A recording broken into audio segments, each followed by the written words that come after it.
오늘 요한복음 14장 말씀 여러분과 함께 오늘 공부해 보도록 하겠습니다. 자, 요한복음 14장 오늘인데 지난주에 요한복음 13장을 공부했죠. 네, 13장의 마지막 부분 가룟 유다 나오고 예수님이 제자들 발 씻기고 그러면서 성만찬 우리가 이제 기념하는 마지막 만찬을 하고 그리고 마지막 부분에 예수님이 제자들에게 이렇게 얘기합니다. 자, 한번 읽어봅시다. 13장 36절이에요. 시작. 시몬 베드로가 이르되 주 어디로 가시나이까? 예수께서 대답하시되 내가 가는 곳에 내가 지금은 따라올 수 없으나 후에는 따라오리라. 이제 이별의 시간이거든요. 이 시간이. 그래서 그런 얘기를 들은 이 제자들이 어디로 가십니까? 이렇게 이야기를 하는 장면인데 여러분 3년간 그분을 스승으로 해서 열심히 쫓아다니면서 그분의 말씀 순종하고 그분의 모든 삶을 최선을 다해서 잘 감당했던 제자들의 입장에서 보면 스승이 떠난다니까 얼마나 마음이 아프고 불안한 그런 마음이 있지 않는가. 그래서 그러한 불안감에 있을 때 베드로가 이렇게 얘기하죠. 그 다음 절인데요. 시작. 베드로가 이르되 주여 내가 지금은 어찌하여 따라갈 수 없나이까? 주를 위하여 내 목숨을 버리겠나이다. 따라갈 수 없다. 그러니까 아니 왜 못 따라갑니까? 지금 나는 죽을 심정을 가지고 주님을 따르는 그런 자세로 섬기겠습니다. 그랬더니 예수님이 이렇게 얘기합니다. 시작. 예수께서 대답하시되 내가 나를 위하여 내 목숨을 버리겠느냐? 내가 진실로 내게 이르노니 닭 울기 전에 내가 3번 나를 부인하리라. 12 제자들 중에서 그래도 멋지게 제가 따르겠습니다. 죽기까지 따를 겁니다. 그렇게 얘기했는데 예수님은 거기에 대한 대답은 안 하시고 뭐라고 그러십니까? 3번 네가 닭 울기 전에 부인할 거야. 이렇게 경고하시죠.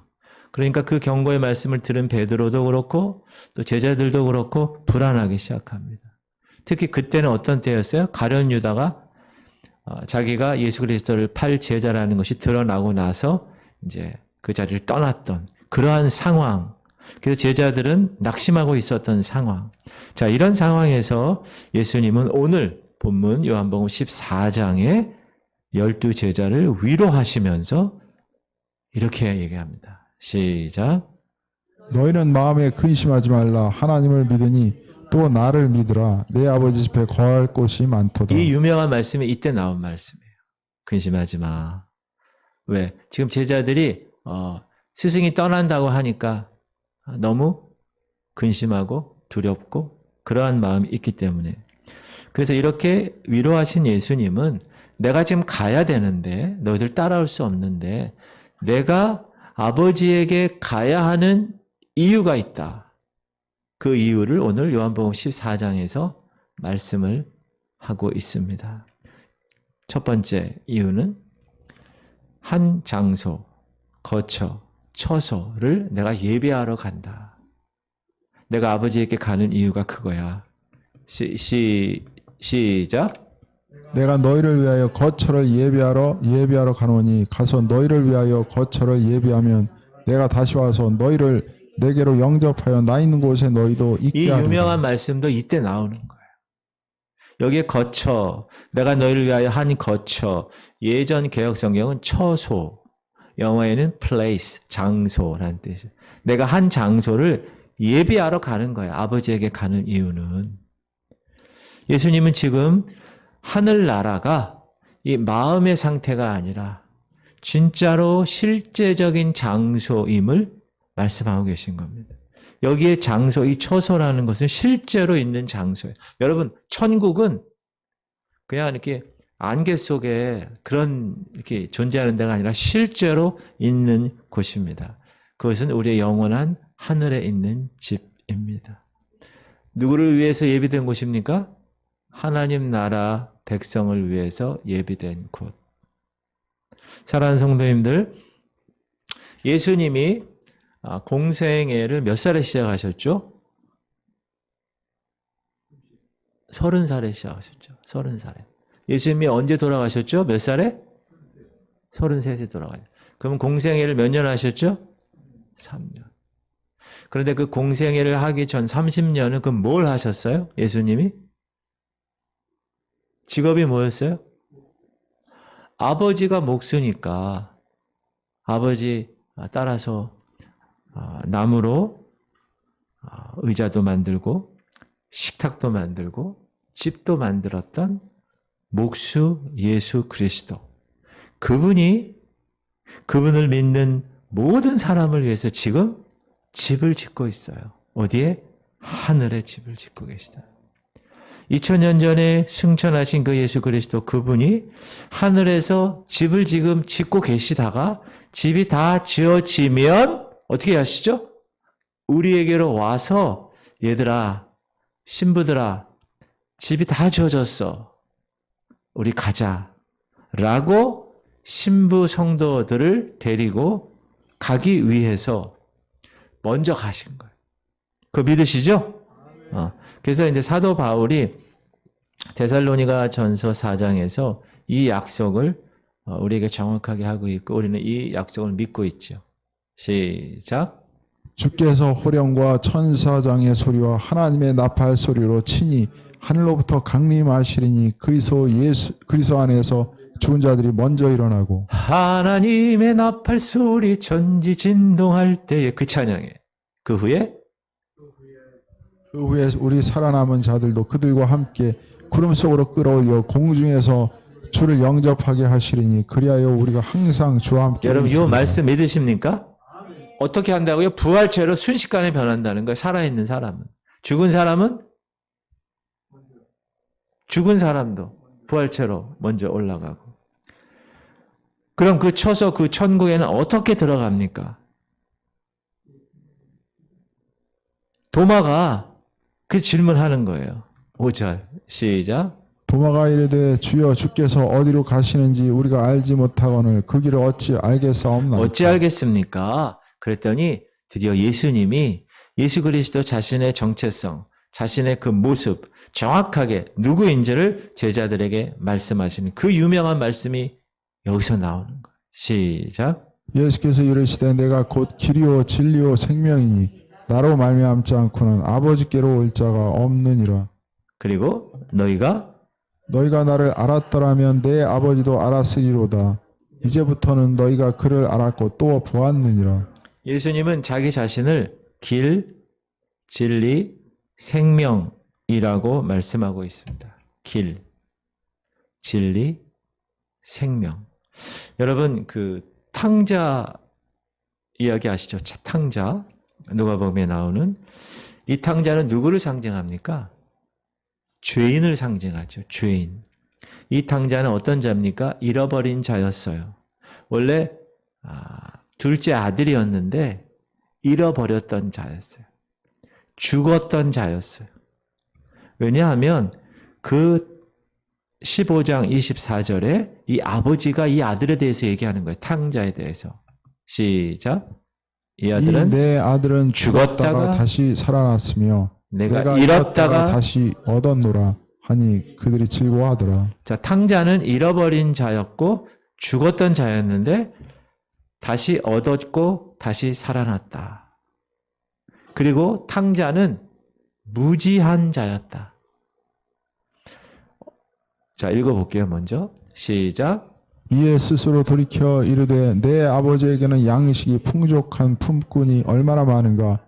나는 여기서 줄여 죽는구나. 자, 아버지에게 돌아가면 사는데 그것을 깨닫지 못한 무지. 그렇지만 어느 순간 탕자는 결단을 하고 아버지 집으로 돌아가기로 행동으로 갑니다. 그러니까 가니까 시작. 이에 일어나서 아버지께로 돌아가니라. 아직도 거리가 먼데 아버지가 그를 보고 측은히 여겨 달려가 목을 안고 입을 맞추니.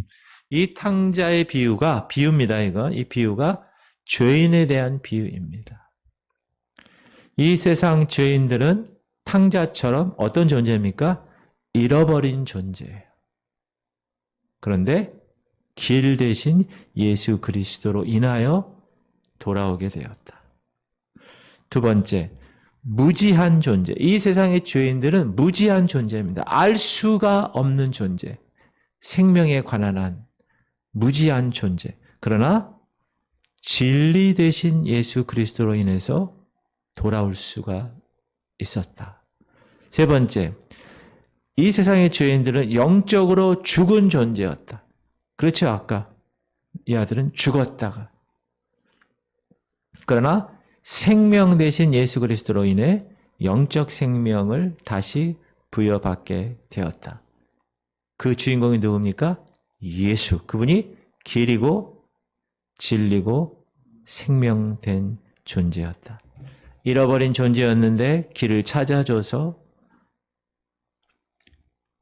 하나님 아버지에게로 돌아왔고, 무지한 존재였는데 진리 되신 그분으로 인해 하나님께 돌아왔고, 영적으로 죽은 존재였지만 생명이신, 길이요 진리요 생명이신 예수 그리스도로 인해 영적 생명을 다시 부여받았다. 그래서 길과 진리요 생명인 그 그리스도 그분 때문에 이 탕자는 아버지 집에 돌아갈 수가 있게 되었다는 그것을 예수님이 비유로 말씀하신 겁니다. 사랑하는 성도님들, 우리 주님이 저와 여러분을 위해서 한 집을 예비해 놓으셔 그렇게 하시기 위해서 아버지 하나님께 가셨다는 거예요. 그래서 그분이 길과 진리요 생명 되신 그분에게만 우리가 속해 있으면 우리는 어떻게 됩니까? 그 집에 갈 수가 있는 겁니다. 여러분, 그 집에 갈 자격을 얻기 위해서 구원받은 이후에 우리의 거룩의 삶을 최선을 다해서 감당하고 살아가는 거예요. 여러분, 그렇게 오늘도 살아가고 계셨죠? 그렇게 살아가는 거예요. 두 번째, 예수님이 아버지 하나님께 간 이유가 있습니다. 그것이 7절부터 11절까지입니다. 처음에는 뭐 했다고요? 처소를 예비하고 우리를 그 처소로 끌고 가시기 위해서. 그리고 제자들 너희가 예수 나를 알았다면, 스승인 나를 알았다면 이제 너희들은 아버지도 안 존재가 된 거야. 나를 본 자는 이미 아버지를 본 자야 라고 이야기하니까 빌립이 이렇게 질문합니다. 빌립 시작. 빌립이 이르되 주여 아버지를 우리에게 보여주옵소서. 그리하면 족하겠나이다. 네. 여러분, 빌립이란 제자를 성경에서 어떻게 이야기하고 있냐 하면, 잠시 말씀을 드리면 이 제자는 특별히 눈에 보는 것에 초점을 맞춰 살아간 사람이라고 이야기할 수 있습니다. 한번 그의 행적을 보면, 먼저 읽을게요. 시작. 나다나엘이 이르되 나사렛에서 무슨 선한 것이 날 수 있느냐. 빌립이 이르되 와서 보라 하니라. 보라. 이 보는 거에 관해서 상당히 신경을 많이 쓰고 있었습니다. 자, 시작. 빌립이 대답하되 각 사람으로 조금씩 받게 할지라도 200데나리온의 떡이 부족하리이다. 이건 어디서 나오는 얘기죠? 오병이어 사건에서 5,000명, 남자만 5,000명을 먹여야 되는데 이거 어디서? 그러니까 그 인원을 본 거예요. 누가? 빌립이. 많은 무리를 눈으로 본 빌립의 대답입니다. 그리고 시작. 그들이 갈릴리 베세다 사람 빌립에게 가서 청하여 이르되 선생이여 우리가 예수를 배웁고자 하나이다 하니. 네, 빌립에게로 왔던 헬라인들 예수를 배웠고자 하나이다. 이렇게 성경은 빌립이란 제자가 눈에 보는 것에 관심이 있음을 말하고 있습니다. 그런 상황에서 예수님이 나를 본 자는 아버지를 본 자다라고 말씀하시다 질문을 한 거예요. 주여, 그러면 아버지를 우리가 보게 보여주시옵소서. 예수님이 하나님 아버지에게로 가신 이유는 하나님 아버지를 제자들에게 또 저와 여러분에게 보여주시기 위해서 가셨다는 거예요. 그러면서 예수님이 이렇게 말씀하십니다. 9절 시작. 예수께서 이르시되 빌립아 내가 이렇게 오래 너희와 함께 있으되 내가 나를 알지 못하느냐. 나를 본 자는 아버지를 보았거늘 어찌하여 아버지를 보이라 하느냐. 따라합시다. 예수님을 본 자는 이미 아버지를 보았다. 그 얘기하는 거. 어찌 아버지를 보이라고 하느냐. 그러면서 그 이후에 예수님과 아버지 하나님과의 관계를 이제 예수님이 직접 말씀하시는 거예요. 10절 시작. 내가 아버지 안에 거하고 아버지는 내 안에 계신 것을 내가 믿지 아니하느냐. 내가 너희에게 이르는 말은 스스로 하는 것이 아니라 아버지께서 내 안에 계셔서 그의 일을 하시는 것이다. 그래서 우리가 작은 예수의 삶을 살려면 내 안에 아버지 하나님이 거하셔야 된다. 거하셔야. dwell, 거하셔야 된다. 11절 시작. 내가 아버지 안에 거하고 아버지께서 내 안에 계심을 믿으라. 그렇지 못하겠거든 행하는 그 일로 말미암아 나를 믿으라. 말 못 믿으면 내가 행하는 그 일을 보고 믿어봐라. 12절 시작. 내가 진실로 진실로 너희에게 이르노니 나를 믿는 자는 내가 하는 일을 그도 할 것이요 또한 그보다 큰 일도 하리니 이는 내가 아버지께로 감이라. 여러분, 예수님이 하는 일을 우리가 동일하게 할 수 있대요. 예수님이 어떤 일을 하셨어요? 풍랑을 잠잠하게 하고 죽은 사람을 살리고 병든 자를 치료하고 앉은 뱅이를 일으키고 얼마나 큰 일을 하셨어요. 근데 예수님이 뭐라고 그러시냐면 내가 하는 일을 그도 할 것이요 또한 그보다 큰 일도 하리니 이는 내가 아버지께로 감이라. 그러면서 그 앞에 단서가 있습니다. 뭐 하는 사람? 나를 믿는 자. 우리가 예수 그리스도를 진짜 잘 믿으면 예수님보다 더 큰 일을 할 수 있다. 그런데 예수님보다 더 큰 일을 지금 할 수 못하잖아요, 우리가. 그러니까 우리의 믿음의 문제가 있는 것이다. 13절 시작. 너희가 내 이름으로 무엇을 구하든지 내가 행하리니 이는 아버지로 하여금 아들로 말미암아 영광을 받으시게 하려 함이라. 네, 그래서 예수님과 아버지와의 관계를 예수님이 지금 이 제자들에게 이야기하는 거예요. 여러분, 예수님은 하나님의 본체시잖아요. 그렇죠? 그래서 우리가 예수 그리스도를 더욱더 알게 되면 알게 될수록 누구에 대해서 더 알게 되는 거예요? 하나님 아버지에 대해서 더 알게 되는 겁니다. 근데 그것은 무엇으로 할 수 있다고요? 믿음으로 할 수 있다는. 그래서 우리가 신앙생활 할 때 제일 중요한 게 뭡니까? 사랑이 중요하나요? 뭐 소망, 천국 소망이 중요하나요? 막 이런 얘기 하는데 믿음, 소망, 사랑. 그 중에 제일은 사랑이라고 얘기하지만 대부분의 영적 원리를 성경에서 얘기할 때는 믿음을 상당히 강조합니다. 왜냐하면 우리가 영적인 것을 볼 수 없기 때문에 그런 거예요. 볼 수 없기 때문에 사람들이 없다고 하기. 그래서 믿음이 필요한 것이다.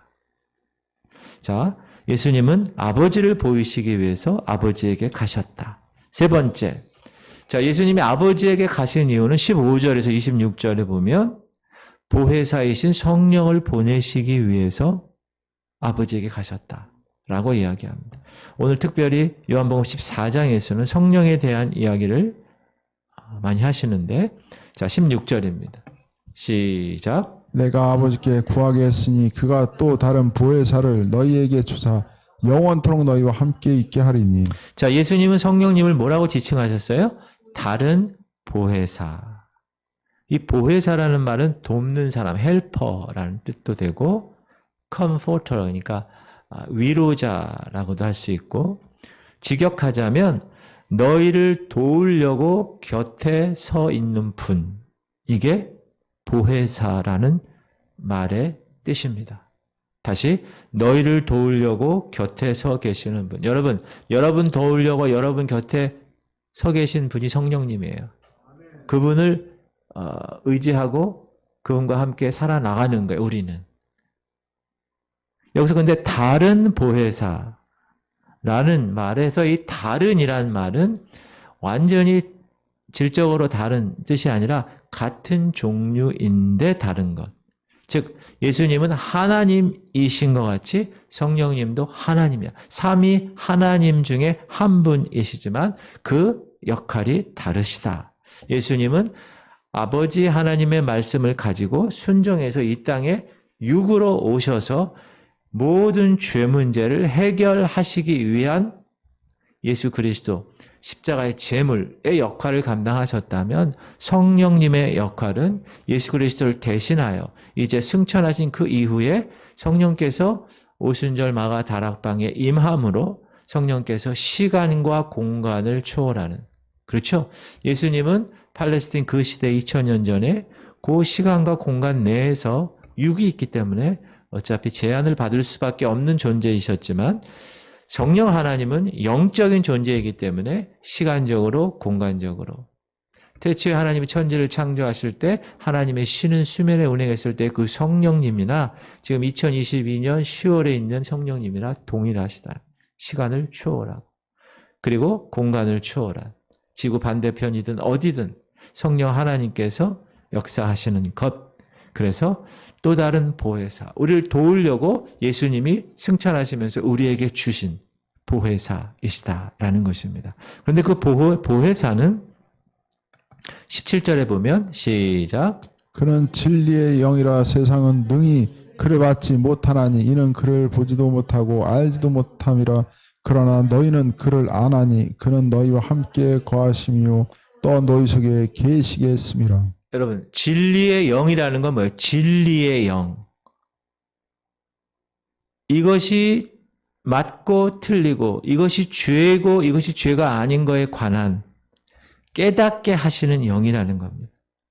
성도를 인도하시는데 하나님께서는 이 말씀을 통하여서 우리에게 규범을 주셨고, 이 규범을 통하여서 우리가 순종하며 이 세상을 나가도록 하나님께서 그렇게 하셨습니다. 그런데 그것을 깨닫게 하시는 분, 지혜와 계시의 영이신 그분이 말씀을 깨닫고 그 말씀대로 순종할 수 있게끔 하시는 분이 성령 하나님이시라는 것이죠. 그래서 세상 사람들은 성령을 알 수도 없고 받지도 못한다. 그렇게 분명히 말씀을 하고 있습니다. 왜 그럴까요? 성령님은 하나님의 영이기 때문에, 영적인 존재이기 때문에 눈으로 볼 수 없고, 영적인 존재이기 때문에 하나님의 영이기 때문에 믿음으로만 볼 수가 있다. 그래서 성령께서는 보는 것으로 응답하지 않으시고 믿음으로 응답을 하신다는 거예요. 그게 바로 성령의 역할입니다. 그리고 나서 예수님은 제자들에게 다시 한번, 내가 한번 가면, 내가 아버지께 가면 내가 반드시 온다. 내 대신에 성령께서 역사하실 것이고, 그 때가 되면 반드시 온다. 내가 너희를 고아와 같이 버려두지 아니할 거야. 18절 시작. 내가 너희를 고아와 같이 버려두지 아니하고 너희에게로 오리라. 이 말씀은 두 가지의 의미가 있는데, 역사적으로 예수님이 십자가에 돌아가신 후 어떻게 하셨죠? 3일 만에 부활하셔서 부활체의 몸으로 제자들이 있는 그 다락방에 찾아오시죠. 직접 문 통과하시면서 쫙 이렇게 부활체니까. 그렇게 해서 예수 그리스도 그분이 다시 오신다는 역사적인 그러한 의미가 있고, 또 하나는 이제 미래에 언젠가 그 날과 시는 아무도 모르지만 그때 하나님의 백성들, 제자들 있는 그 제자들을 포함하여 하나님의 백성들을 하늘나라로 데려가시려고 다시 오신다라는 의미 두 가지가 포함되어 있습니다. 19절 볼까요? 시작. 조금 있으면 세상은 다시 나를 보지 못할 것이로되 너희는 나를 보리니 이는 내가 살아있고 너희도 살아있겠음이라. 20절. 그날엔 내가 아버지 안에 너희가 내 안에 내가 너희 안에 있는 것을 너희가 알리라. 네. 그래서 우리가 역사적으로 예수님이 진짜 부활하셔서 이 땅에 다시 오셔서, 아까 우리 엠마오 가는 제자를 만났잖아요. 그것도 부활처럼 만나신 거예요. 그리고 다락방에 있는 제자들을 만나시고, 또 여러 500여 성도 형제들에게도 보이시고, 이렇게 하시고 나서 사람들이 다 있는 그곳에서 보이는 상태로 하늘로 승천하신 것입니다. 그리고 오늘 21절에서 26절까지는 예수님께서는 자기 제자들에게 성령을 통해서 아버지와 아들과 함께 가질 더 깊은 교제에 관해서 말씀을 하고 계십니다. 왜냐하면 제자들은 지금 스승이 떠난다니까 엄마 잃은 고아처럼 마음이 너무너무 상해 있는 겁니다. 그러니까 이 스승 예수 입장에서는, 예수님 입장에서는 어떻게 하고 싶어요? 위로하고 싶으시죠. 그러나 예수 그분이 아버지께로 가는 그것은 성도들과 예수님과의 더 깊은 관계를 가능하게 하는 것이다. 이 무엇으로 가능하게 할까요? 그것이 바로 하나님의 말씀 순종으로 가능하게 한다. 그래서 여러분 우리가 지금 하나님이 주신 이 말씀을 통하여서 하나님과의 관계를 더 돈독하게 할 수 있는 그런 도구가 된 것이죠. 그래서 21절에 이런 말씀을 합니다. 나의 계명 시작. 나의 계명을 지키는 자라야 나를 사랑하는 자니 나를 사랑하는 자는 내 아버지께 사랑을 받을 것이요 나도 그를 사랑하여 그에게 나를 나타내리라. 예. 그래서 그 사랑을 이 말씀 순종을 통하여서 관계를 우리가 예수님과 더 많은 깊은 아주 그런 성숙한 그런 관계를 갖게 될 것이다.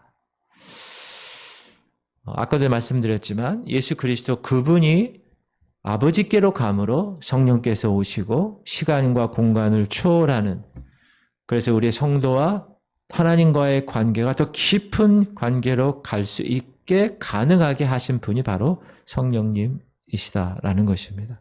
그래서 우리는 이 관계가 말씀 순종과 말씀을 사랑하는 그러한 관계로 더 돈독하게 할 수가 있다. 26절 시작. 보혜사 곧 아버지께서 내 이름으로 보내실 성령 그가 너희에게 모든 것을 가르치고 내가 너희에게 말한 모든 것을 생각나게 하리라. 성령께서 하실 일을 또 말씀하시는데 모든 것을 가르치시고 또 내가 너희에게 말한 모든 것을 생각나게 하신다라는 것입니다. 그러므로 여러분이 항상 말씀을 읽을 때 성령의 도우심을 항상 붙들고 말씀을 읽으셔야 됩니다. 왜냐하면 이 말씀은 그냥 우리가 일반적으로 생각하는 어떤 학문적인 그런 말씀이라기보다는 영적인 말씀이기 때문에 그 말씀을 읽고 그 말씀이 이해되지 않는 경우가 많습니다.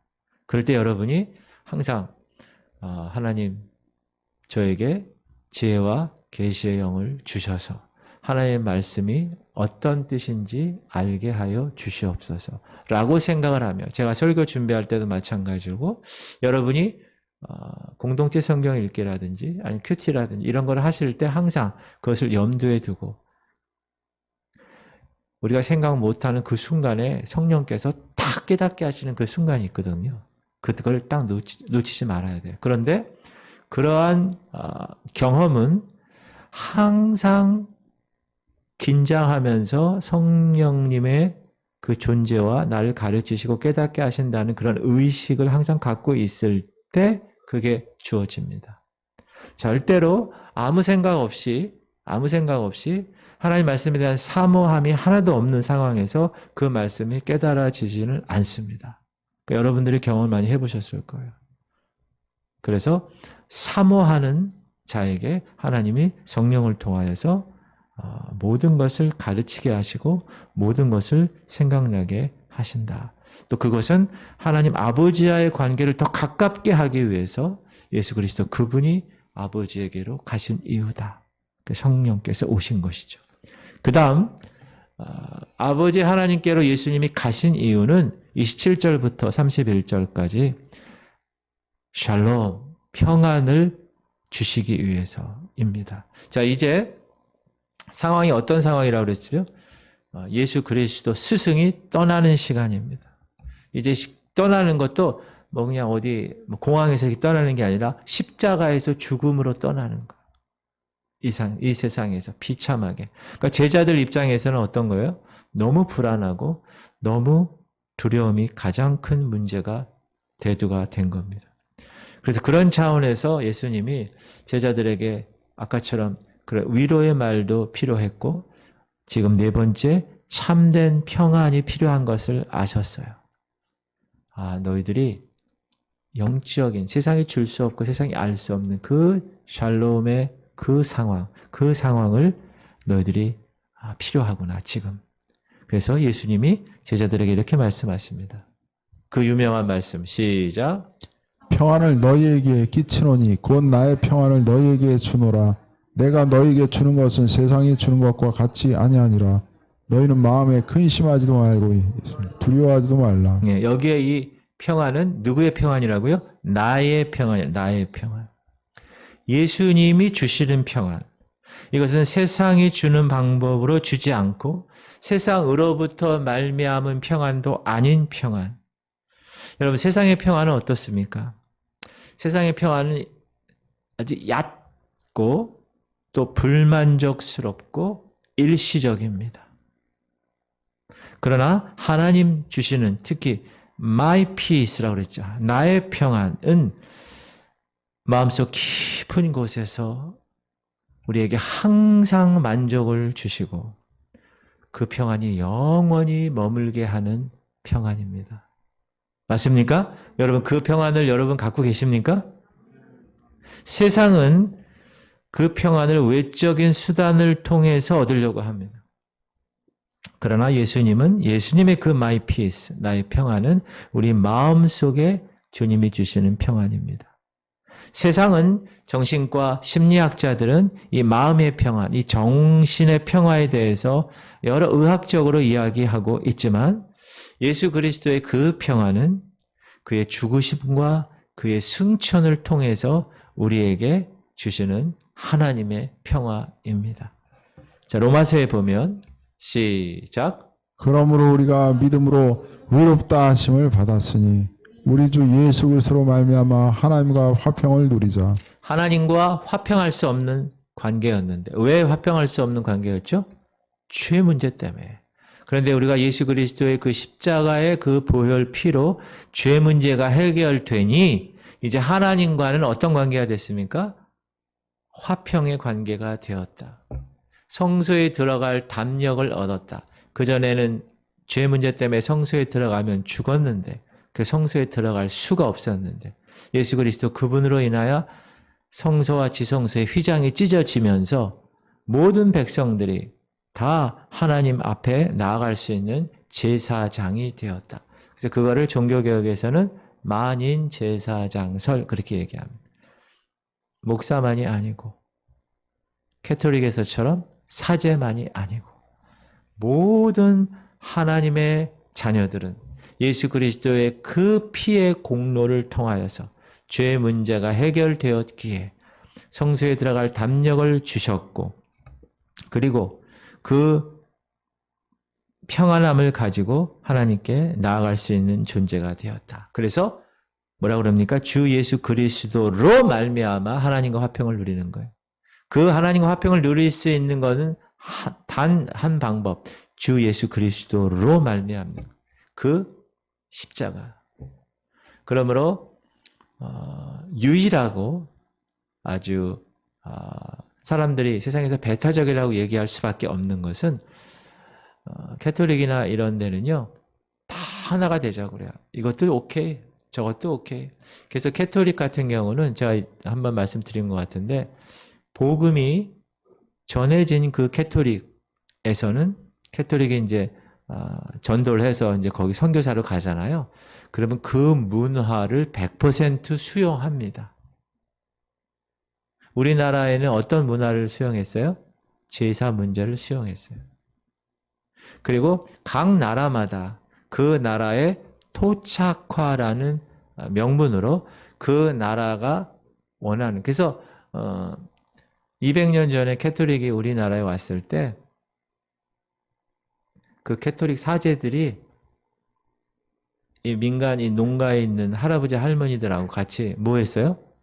곰방대 있죠, 곰방대. 곰방대 그렇게 같이 맞담배를 폈어요. 그 영상에도 나와요. 그러니까 그들의 생각은 뭐냐? 관계없어. 구원은 하나야. 이 방법이든 저 방법이든 우리는 다 할 수가 있는 거야. 이런 상황이죠. 근데 그게 상당히 종교다원주의와 어떤 범신론적인 면에 있어서는 상당히 위험한 것입니다. 그래서 우리는 오직 유일하신 하나님 예수 그리스도 그분밖에 없다고 얘기하니까 사람들이 야 너희들 이렇게 편협하니 기독교는 이렇게 배타적이야. 다른 것도 좀 인정해 줄 수 있어야지 이런 얘기가 나오게 된 겁니다. 우리 주 예수 그리스도로 말미암아 하나님과 화평을 누릴 수 있으니까. 그리고 이 피스, 이 평안은 빌립보서에 보면 사도 바울이 평화를, 성도가 평화를 소유할 수 있는 방법을 정확하게 자세하게 설명해 주고 있습니다. 시작. 주 안에서 항상 기뻐하라. 내가 다시 말하노니 기뻐하라. 너희 관용을 모든 사람에게 알게 하라. 주께서 가까우시니라. 아무것도 염려하지 말고 다만 모든 일에 기도와 간구로 너희 구할 것을 감사함으로 하나님께 아뢰라. 그리하면 모든 지각에 뛰어난 하나님의 평강이 그리스도 예수 안에서 너희 마음과 생각을 지키시리라. 끝으로 형제들아 무엇에든지 참되며 무엇에든지 경건하며 무엇에든지 옳으며 무엇에든지 정결하며 무엇에든지 사랑받을 만하며 무엇에든지 칭찬받을 만하면 무슨 덕이 있든지 무슨 기름이 있든지 이것들을 생각하라. 9절. 너는 내게 배우고 받고 듣고 본 바를 행하라. 그리하면 평강의 하나님이 여기 두 너희와 가지 함께 동사가 계시리라. 나오는데 하나는 뭐냐면 생각하는 거예요. 뭘 생각합니까? 참된 것, 경건한 것, 옳은 것, 정결한 것, 사랑받을 만한 것, 칭찬받을 만한 것. 이런 선한 것들을 생각하고 9절에 본 바를 행해야 된다. 그러므로 여러분이 우리가 거룩의 이 성화의 과정을 할 때는 뭐가 중요합니까? 생각이 중요한 거예요. 생각이. 이 세상이 얼마나 지금 문화가 얼마나 음란한 문화고 얼마나 폭력적인 문화입니까? 그런 문화를 우리가 어떻게 해야 된다고요? 생각하며 판정해서 우리가 제어할 수 있어야 된다. 그렇지 않고 그냥 내버려 두면 가지치기를 하지 않으면 우리는 거룩을 이룰 수 없기 때문에 그렇습니다. 이 세상이 워낙 사단의 세력이 그 문화를 잡고 있어요. 특히 청소년들에게 있어서 이 영상을 잡고 있어요. 영상. 음악하고 영상을. 그러니까 요즘 음악이라는 면도 별로 그렇게 크게 중요시 않아요. 왜?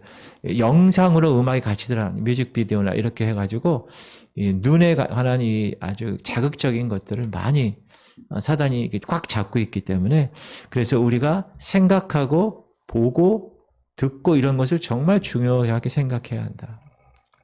여러분 자녀들에게도 꼭 이야기를 해주시기 바랍니다. 그럴 때 모든 지각에 뛰어난 하나님의 평강이 임한다는 거예요. 그럴 때.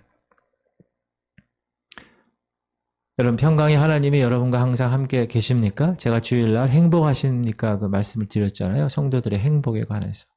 그러니까 주를 예배할 때 그 예배의 현장이 정말 행복한 현장이 돼야 된다. 여러분 그렇게 예배 시간에 그렇게 행복한 현장이 되고 계시죠? 수요일에 오신 분들 같은 경우는 그러고도 남을 것 같아요. 또 하나님의 거룩한 그 현장에서 그 말씀을 붙들고 계속 최선을 다해서 하려는 그 애씀이 너무나 중요하다. 자, 28절 예수님이 이렇게 얘기하는데요. 시작.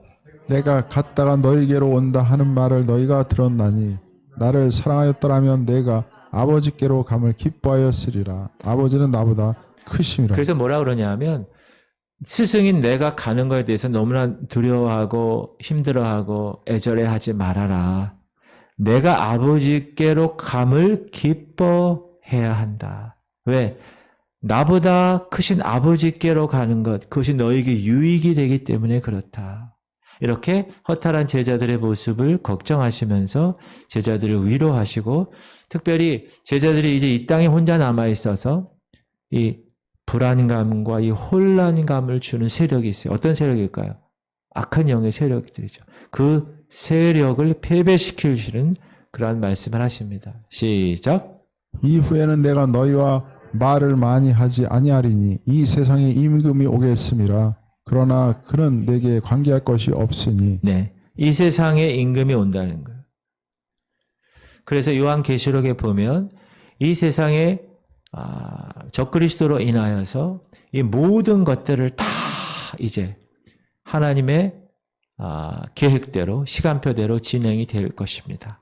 그리고 그 이후에 하나님께서 이제 천군 천사와 함께 이 땅에 다시 오시는 그날. 그래서 그 전쟁에서 아마겟돈 전쟁에서 승리하시고 이 땅에 무엇을 이룩하시죠? 천년왕국을 이룩하시고 그러나 천년이 다 이루고 나서 잠시 동안 사단이 풀리는 그 상황에서 또 곡과 마곡의 전쟁이 있고 그리고 나서 이제 신천신지의 세계로 가게 되는 그러한 시간표가 계시록에 나오는 시간표인데 예수님은 이제 그런 시간표까지 다 이야기를 하시면서 자신이 짊어지고 가야 할 그 십자가는 얘들아 이건 비극이 아니란다. 이거 하나님이 실수하신 게 아니야. 아버지를 향한 너희들을 향한 사랑의 증거야 라고 분명히 말씀을 하십니다. 아버지께서 이런 계획을 다 세우셨기에 아들 나는 아버지의 계획을 순종함으로 아버지의 뜻을 행하기 위해서 이 땅에 왔고 이 땅에서의 모든 사역을 다 마쳤으니 이제 십자가를 통하여서 그 모든 것을 해결한 그 이후에는 내가 다시 아버지께로 가게 될 것이야. 그것이 평안을 허락하기 위한 것이다. 이렇게 말씀을 하는 것입니다. 31절 시작. 오직 내가 아버지를 사랑하는 것과 아버지께서 명하신 대로 행하신 것을 세상이 알게 하려 함이로라. 일어나라 여기를 떠나자 하시니라. 이제 마무리를 하시는 거예요. 일어나라 여기를 떠나자. 오늘 요한복음 14장에서는 당황하는 제자들, 스승 그분이 이제 내일이면 돌아가실 십자가에서 그것도 비참하게 아주 수치스럽게 돌아가실 그 상황을 알게 된 제자들을 위로하시고 그 마음 가운데 평강을 주시기 위해서 애쓰시는 예수 그리스도의 말씀을 공부했습니다. 이 위로의 말씀들은 오늘날 저와 여러분에게도 동일한 말씀으로 적용될 것입니다. 왜냐하면 지금도 우리는 이 땅에 살지만 하나님의 통치가 있는 완벽한 나라가 아니기 때문에 세상의 세력들, 우리를 무너뜨리고 이 강단과 이 교회와 예수 그리스도를 믿는 사람들을 무너뜨리려는 너무나 큰 세력들이 있기 때문에 우리에게 항상 불안감과 좌절감이 따라오는 그 주님의 현대판 제자들에게도 예수님께서는 동일하게 그 위로의 말씀을 우리에게 주시는 것입니다. 자, 예수님이 아버지께로 가신 이유는 천국을 예배하시기 위해서, 또 아버지를 보이시기 위해서, 또 성령을 보내시기 위해서, 또 예수 그리스도의 평안을 우리에게 허락하시기 위해서. 그러므로 우리는 이제 우리가 2000년 전에 살았다면 예수님 제자처럼 얼굴 이렇게 보고 살았다면 더 아마 그런 마음이 있을 거예요. 그러나 우리는 지금 말씀으로만 영적인 원리로만 예수 그리스도를 하나님의 거룩한 자녀의 모든 영적 원리를 공부한 사람으로서 이제 다시 오실 그분만을 기다리게 되는 것입니다. 여러분 예수님은 다시 오실 분이십니다. 믿으시죠? 약속하셨기 때문에 신실하신 그분은 분명히 언젠가 모르지만 오신다고 말씀하셨기 때문에 우리는 오늘도 이곳에서 준비를 하는 것입니다. 신부성도로 죄 문제 항상 해결하기 위해서 주님께 회개하고 그리고 그 죄 문제를 주님 오시는 그날까지 하나님의 거룩한 자녀로 끝까지 의식하며 죄와 피 흘리기까지 싸우는 그 성화의 과정, 거룩의 과정을 이루어 나가는 것이고 또 예복 준비하고 그곳에는 예복 입은 자만 가기에 또 그곳에는 기름 준비한 자들만 가기에 우리가 예복과 기름을 준비해서 다시 오실 그날 신랑 되신 예수 그리스도 그분을 맞이하는데 실패하지 않고 그분과 함께 천국 잔치에 참여하는 그런 놀라운 소망의 그 모습을 기대하고 오늘도 승리하는 여러분 되시기를 주의 이름으로 축원합니다. 저는 우리 주 예수 그리스도의 무한하신 은혜와 하나님 아버지의 극진하신 사랑하심과 성령님의 감동감화 충만 교통 이루하심이 이제 말씀을 받고 주님을 기다리며 성령 충만하여 하나님의 거룩한 평안을 소유하며 이제 하나님 원하시는 그곳에 가서 그 모습 그대로 멋지게 삶을 살아가기로 결단하는 하나님의 백성들 머리 위에 이제부터 영원토록 함께 하시기를 간절히 축원하옵나이다. 아멘.